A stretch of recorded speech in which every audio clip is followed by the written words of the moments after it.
नमस्कार दोस्तों, आप सभी का हमारे एमडीएस न्यूज चैनल में स्वागत है। दोस्तों, आज हम बात करेंगे 16 नवंबर के सभी मुख्य समाचारों और तमाम बड़ी खबरों के बारे में। दोस्तों, अगर आप हमारे चैनल पर नए हैं तो प्लीज चैनल को सब्सक्राइब करके बेल आइकन को भी दबा दें, जिससे आप सभी तक सभी ताज़ा खबरें जल्द ही पहुंचा सके। तो आइए दोस्तों, बिना टाइम वेस्ट किए खबरों पर नजर डालें। चलिए दोस्तों, बढ़ते हैं आज के पहले अपडेट की ओर। सौमित्र चैटर्जी डेथ। दिग्गज कलाकार सौमित्र चटर्जी का 85 साल की उम्र में निधन, ममता बनर्जी ने जताया दुख। मशहूर अभिनेता सौमित्र चटर्जी का 85 साल की उम्र में निधन हो गया। पिछले कई महीनों से उनके स्वास्थ्य खराब चल रहा था और वह कोलकाता के निजी अस्पताल में भर्ती थे।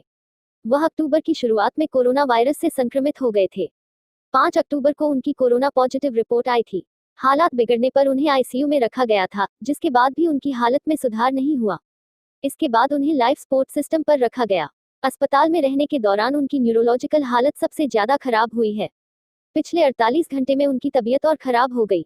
अस्पताल ने एक दिन पहले बुलेटिन जारी किया था, जिसमें बताया गया, हमने सीटी स्कैन किया ताकि पता चल सके कि कहीं कोई समस्या तो नहीं है।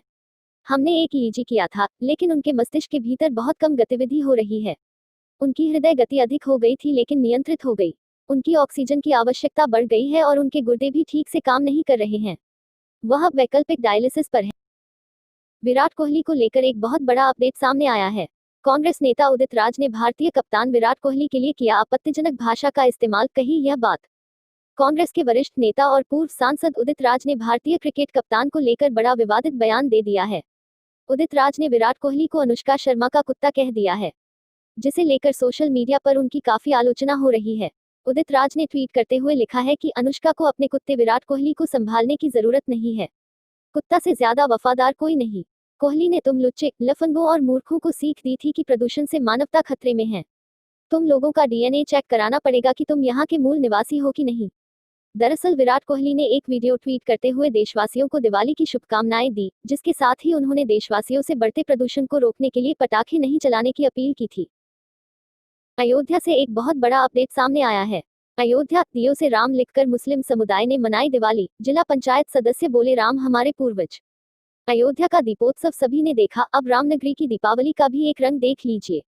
यहाँ मुस्लिम समुदाय के लोग दीपों से राम लिखकर दीपावली मना रहे हैं और अपने घरों को दियों से रोशन कर रहे हैं। यही नहीं, दीपावली के मौके पर श्री राम को अपना पैगंबर बता रहे हैं और पूरे भारतवासियों को सौहार्द का संदेश दे रहे हैं। साथ ही साथ पड़ोसी देश पाकिस्तान को नसीहत देना भी नहीं भूल रहे। जिला पंचायत सदस्य बबलू खान ने अयोध्या वासियों की तरफ से सभी देशवासियों को दीपावली की हार्दिक शुभकामनाएं दी। दीपावली का त्योहार सभी ने मिलकर धूमधाम से मनाया। उन्होंने कहा कि 14 वर्ष वनवास काटने के बाद रामलला जब अवध की धरती पर आए थे, तभी से दीपावली का त्योहार मनाया जाता है और अब रामलला का वनवास हमेशा के लिए समाप्त हुआ है। इसलिए इस बार दीपावली पर हम लोग हिंदू, मुस्लिम, सिख, ईसाई सभी धर्म के लोग मिलकर के इस पर्व को अच्छी तरह से मना रहे हैं। इसके अलावा उन्होंने कहा कि राम हमारे पूर्वज हैं और हम राम के वंशज हैं। हम हिंदुस्तानियों का डीएनए एक है। हिंदू, मुस्लिम, सिख, ईसाई सभी एक सगे भाई के रूप में हैं। हमारे पूर्वज का 1 वर्ष पहले फैसला आया था।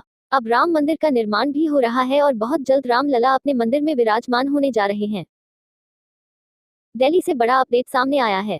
Air pollution. दिल्ली एनसीआर में दिवाली पर पटाखा बैन की निकली हवा, 4 साल के सबसे गंभीर स्तर पर एक्यूआई।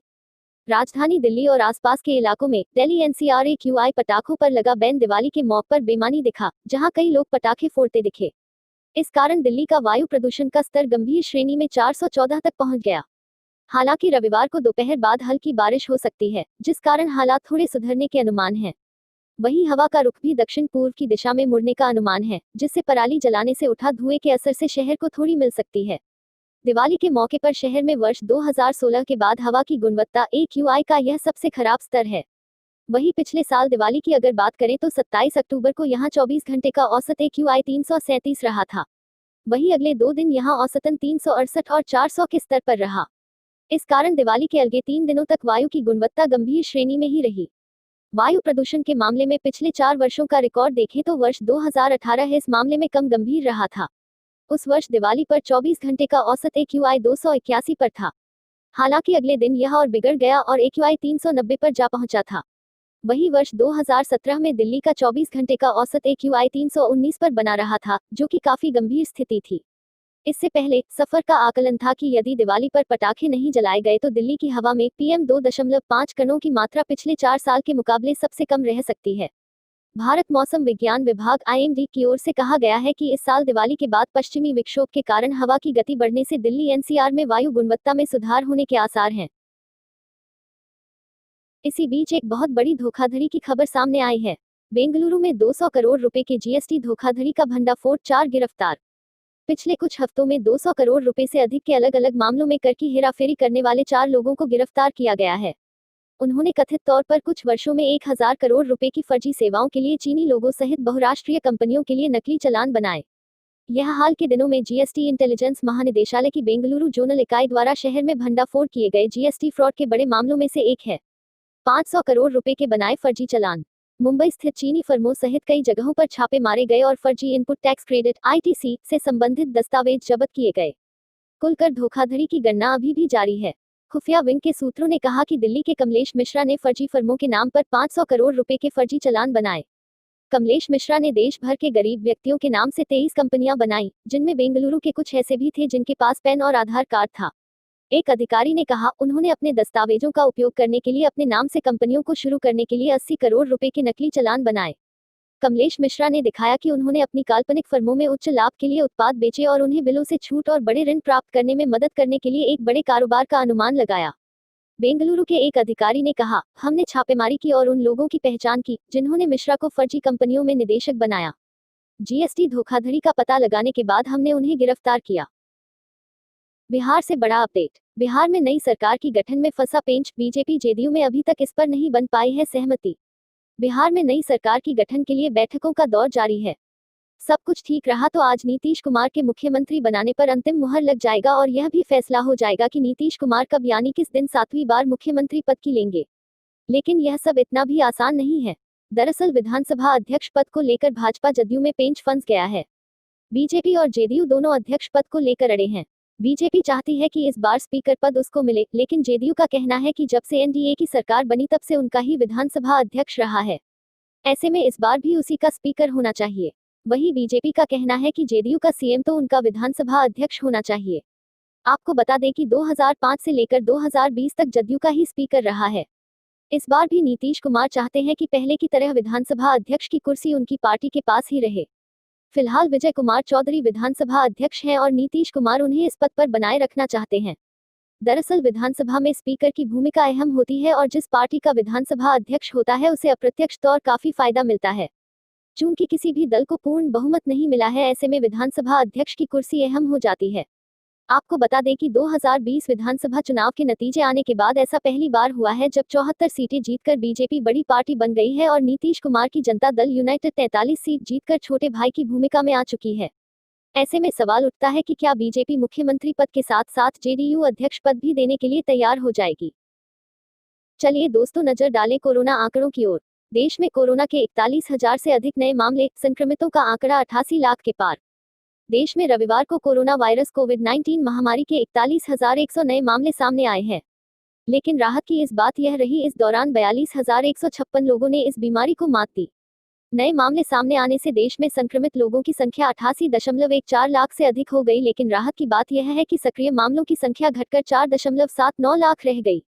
स्वास्थ्य मंत्रालय को विभिन्न राज्यों से प्राप्त रिपोर्टों के मुताबिक पिछले 24 घंटे में संक्रमण के 41,100 नए मामले सामने आने के साथ संक्रमितों का कुल आंकड़ा 88,14,579 हो गया है और मृतकों की संख्या 447 और बढ़कर 1,29,635 हो गई है। देश में नए मामलों की तुलना में इस महामारी से निजात पाने वालों की संख्या भी लगातार बढ़ रही है और इसी कड़ी में 42,156 और मरीजों के स्वस्थ होने से अब तक 82,05,728 लोग इस बीमारी से मुक्ति पा चुके हैं। वहीं एक्टिव केस 4,79,216 रह गई है। कोरोना से देश में सबसे अधिक प्रभावित महाराष्ट्र सक्रिय मामलों की संख्या 85,503 रह गई, जो सक्रिय मामलों के साथ शीर्ष पर है, जबकि केरल 76,929 सक्रिय मामलों के साथ दूसरे स्थान पर है।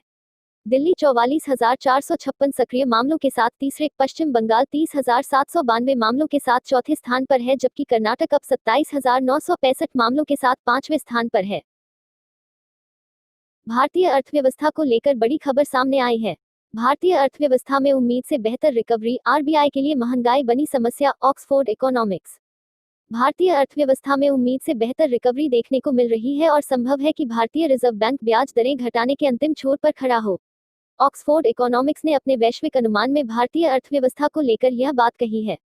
ऑक्सफोर्ड इकोनॉमिक्स ने कहा कि चालू वित्त वर्ष की चौथी तिमाही में मुद्रास्फीति औसतन 6% के ऊपर ही रहने का अनुमान है। दिसंबर में होने वाली मौद्रिक नीति बैठक में आरबीआई ब्याज दरों में कोई कटौती नहीं करने का फैसला ले सकता है। महंगाई बन रही समस्या। इस रिपोर्ट में कहा गया, अक्टूबर में उपभोक्ता महंगाई कोरोना काल के पहले स्तर पर रहा। ईंधन को छोड़कर लगभग सभी श्रेणियों में कीमतों में इजाफा देखने को मिला। चौथी तिमाही में महंगाई सबसे अधिक रह सकती है। 2021 की ट्रैजेक्टरी को लेकर अधिक सतर्क हो गए हैं। अक्टूबर महीने में खुदरा महंगाई दर 7.61% के साथ सब्जी, फल और अंडे का भाव करीब 6.5 साल के उच्चतम स्तर पर पहुंच गया है। आरबीआई के लक्ष्य के आधार पर देखें तो यह ज्यादा है। सितंबर 2020 में खुदरा महंगाई दर 7.27% रहा था। ऑक्सफोर्ड इकोनॉमिक्स ने कहा, ठीक इसी समय कई आर्थिक गतिविधियों से पता चलता है कि भारतीय अर्थव्यवस्था उम्मीद से बेहतर रिकवर कर रही है। हम उम्मीद है कि आरबीआई अब नीतिगत ब्याज दरों में ढील देने की प्रक्रिया पर ब्रेक लगाएगा। चलिए दोस्तों, आज के लिए बस इतना ही। अब कल मिलेंगे देश भर की तमाम बड़ी व छोटी खबरों के साथ। दोस्तों, अगर आप हमारे चैनल पर नए हैं तो प्लीज चैनल को सब्सक्राइब करके बेल आइकन को भी दबा दें और रोजाना ऐसी वीडियोस को लाइक कर शेयर करना ना भूलें। धन्यवाद।